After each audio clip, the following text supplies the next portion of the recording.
So I usually don't tell personal stories, but I think this one would be really helpful to other people. My godmother would have been 102 this year, and she lived through the Depression, and she often told us about it. And I remember talking to her during the 06-08 recession, and she had already been through worse, and so she had a lot of advice. And a lot of things that I do in my life are because of the things she told me about living through the Depression. So her family had to run a boarding house during the Depression, and she and her family had to cook for the boarders, and they never wasted anything. And for many years, I've been very concerned about food waste, so we are very careful. For example, I usually take all the kitchen scraps, I freeze them, and then when I have enough, I make stock. And as long as you don't put animal products in there, then you can actually compost the lost whatever you don't use in the stock. Drain the stock, keep the scraps, put that in your compost. And she was raised during the first wave of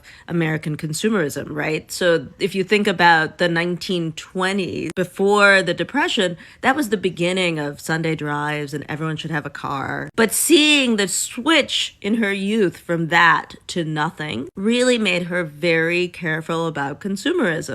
And she would say, do you need that?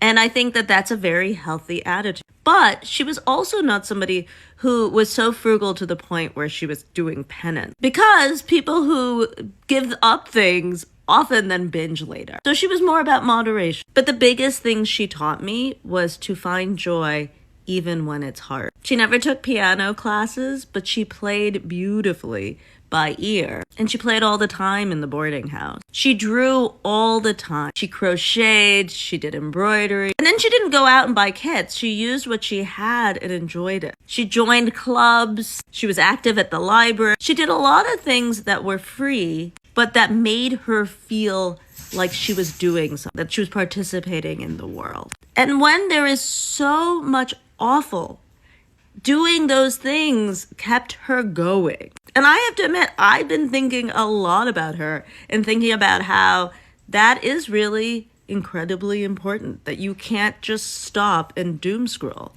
that you need to invest in yourself and in your joy and in your capacity to continue.